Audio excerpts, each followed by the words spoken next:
Ahojte, vítam vás v novom roku 2024 a takisto aj v mojom po niekoľkých mesiacoch novom videu. Značí to len to, že som mala opäť čas a priestor na seba, na premýšľanie a stanovenie si svojich nejakých plánov, cieľov a presne o tomto budem aj v dnešnom videu hovoriť. Čiže nový rok je spätý s tým, že si ľudia stanovujú nejaké predsavzatia, ja to skôr nazývam ciele, môže to byť dlhodobé, krátkodobé a presne o tom sa chcem s vami porozprávať a dať tu pár tipov, mojich tipov, ktorých sa ja držím a pomáhajú mi k dosiahnutiu stanovených cieľov. Niektoré viac, niektoré menej. Vyberte si z toho to najlepšie pre vás a pozrite si toto video, ktoré som natočila v aute, pretože práve to je priestor, kde sa mne najlepšie rozpráva, premýšľa a som tam sama so sebou a myšlienky mi tak nejako prúdia. Takže tu je mojich pár tipov pre vás.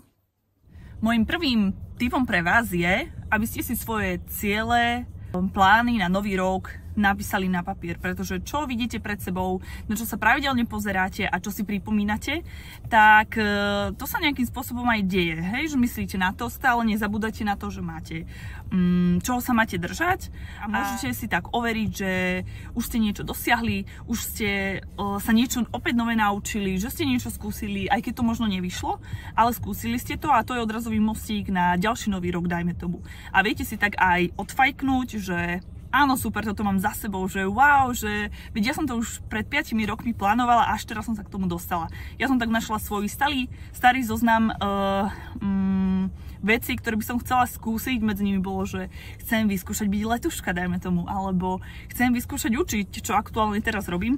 A kopec iného, každý máte určite nejakú svoju cestu, svoje ciele, svoje plány, ktoré ste si dávali roky dozadu, možno že ako deti. A ani ste si ich nenapísali, alebo ste na ne zabudli a môžete sa k ním takto vrátiť. Čiže môj prvý tip je, napíšte si svoje plány, ciele na rok 2024 na papier. Ďalším z mojich tipov je, urob prvý krok a začni. Ak je to zmena svojej postavy, tak si kúp permanentku. Alebo si zajednaj nejaký prvý tréning s trénerom. Alebo ak je to, že chceš konečne prvýkrát vycestovať sám, tak si kúp letenku. Alebo si kúp lístok na vlak do Prahy, dajme tomu. Začni s tým. Pekla. Ak je to napríklad zmena svojho zamestnania, o ktorom som hovorila aj ja v mojom staršom videu, nájdeš ho niekde tuto. Tak urob prvý krok a povedz to, dajme tomu, svojim spolupracovníkom, alebo povedz to niekomu doma, alebo si len napíš výpoveď. Majú v počítači, majú doma na papieri, ale napíš to, hej? Ak je to čokoľvek, teda čomu sa chceš venovať, či je to napríklad nová škola, ktorú chceš absolvovať, alebo kurz, ktorý chceš už roky skúsiť, alebo len teraz ti skrslo v hlave a sústavne nad tým premýšľaš, ako napríklad ja, tak urob to a kontaktuj osobu, ktorá sa danej činnosti venuje alebo dané kurzy robí. Len informatívne, hej? Čiže to je pre vás rada odo mňa, ktorej sa ja držím a ktorá mňa nejakým spôsobom poháňa. Ďalším krokom je, že povedz o tom svojim blízkym. Hej, že ak chceš skúsiť triatlon, ako som chcela skúsiť ja, tak hovor o tom svojim blízkym. Chceš spraviť nejaký kurz, ak chceš zabehnúť 10 km a prihlásiť sa na ČSOB maratón, tak hovor o tom so svojimi blízkymi, známymi, kamarátmi, rodinou, priateľom, máme to povedz a možno, že aj dostaneš lístok na takúto nejakú súťaž, ktorú budeš musieť absolvovať, pretože už si o tom toľko rozprávala, že ťa tam tvoji blízky prihlásili, ako sa stalo mne. A čím ďalej o tom rozprávaš, ale nie len rozprávaš, ale už si spravila ten krok, že si sa prihlásila na ten prvý tréning, alebo že si kúpila to športové oblečenie a začala si s behom, dajme tomu, tak už si začala ten proces, povedala si to svojim blízkym, čiže si túto informáciu vyslala aj ďalej do sveta a oni, ak sú teda správni ľudia, máš správnych ľudí okolo seba, tak ťa v danej aktivite určite podporia. A verím, že takých ľudí máte. Aspoň jedného. Ak nie, tak ty sám sebe buď tou osobou, ktorá ťa bude poháňať vpred. A ďalším krokom je, urob si to-do list. Ja som o to-do listoch hovorila, myslím, v nejakom staršom videu, ale len tak pomimo. Ja si robím často to-do listy na deň, na týždeň a Veľmi uspokojivé je pre mňa odfajkovať si zo zoznamu veci, ktoré som už spravila, hej, či už len obyčajné upratovanie, alebo neviem, že si spravíš raz za týždeň upečeš koláč, tak je to úplne potecha pre moju dušu a to, že ja som si niečo splnila, niečo spravila, alebo ísť sa dať odstrihať, alebo ísť na manikúru, hej, dáme tomu. Čiže vidieť čo zase vizuálne na papieri a odfajkovať si to je pre mňa tak motivujúce, že to robím a držím sa toho, aj keď nie úplne už tak pravidelne ako kedysi, ale myslím si, že pri týchto nových cieľoch je to priam potrebné, pretože vieš si povedať, vieš si to upraviť, tie svoje ciele, ten to-do list. Môže to byť týždenné, môže to byť mesačné, môže to byť na rok, ale to už mi príde veľmi dlhé. A ak už máš spísaný to-do list napríklad na mesiac a vieš, ktoré aktivity v ňom musíš spraviť, aby ťa posunuli k tvojmu cieľu a k splneniu daného cieľa, napríklad, že zabehneš v apríli polmaratón v Prahe, dajme tomu, tak vieš, že musíš spraviť určité kroky k tomu, aby ťa doviedli k tomu tvojmu cieľu.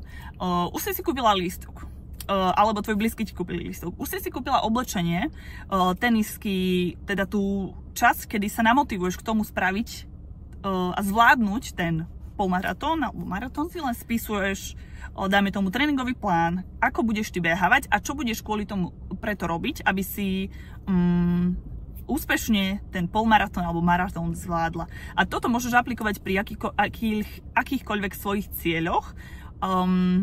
Teda aspoň mne to tak funguje. Ďalším bodom, ktorý mňa nakopáva, možno, že veľa ľudí to tak nemá, ale pre mňa je veľmi motivujúce aj sledovať, čítať, počúvať podcasty od motivačných, nie sú to motivační speakery, to sú proste ľudia, ktorí niečo zažili a hovoria o svojom živote a veľmi jasne hovoria o tom, ako sa dostali tam, kde aktuálne sú. A pre mňa je to naozaj tak nakopávajúce, že ma to naozaj nakopáva k tomu, aby som aj ja niečo robila. Keď to zvládol akýkoľvek človek, prečo by som to nezvládla ja? To je otázka. Takú si môžeš položiť aj ty. Čiže sledovanie inšpiratívnych ľudí je pre mňa veľmi motivujúce a odporúčam to aj vám.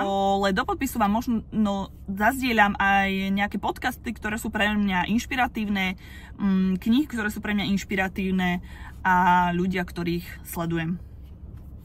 Ďalším tipom, ktorý je pre mňa nový, ale rada vám ho tu zmiením, je urobiť si vision board alebo takú nástenku cieľov, plánov, vízií, ktoré by si chcela vo svojom živote mať. Je to jednoduché, len si vyťahneš obrázky z Pinterestu, z Instagramu, spravíš si z nich takú nástenku svojich cieľov, vlastne toho, akým človekom by si sa chcela stať a čo by si chcela mať, čo by si chcela robiť, čomu by si sa chcela venovať. To je niečo, čo som si ja spravila teraz a uvidím, ako to vypáli.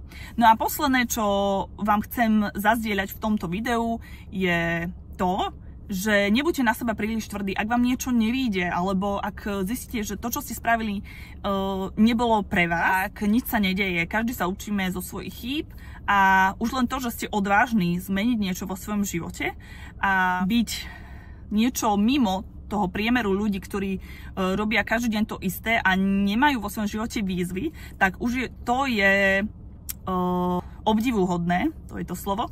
A každopádne verím, že minimálne jeden zo svojich cieľov tento rok naplníte a že táto cesta bude pre vás poučná v akomkoľvek smere. Veľmi pekne za zhliadnutie tohto, dúfam, že krátkeho videa. Dajte mi určite vedieť do komentára, či ste si vystanovili nejaké ciele na rok 2024 a ako ich plánujete zrealizovať. Budem rada samozrejme za váš like a odber môjho kanála. Verím, že sa tu pravidelne budeme stretávať a ja vám budem zdieľať moje tipy, zážitky, skúsenosti z môjho života. Prajem vám ešte krásny deň, majte sa.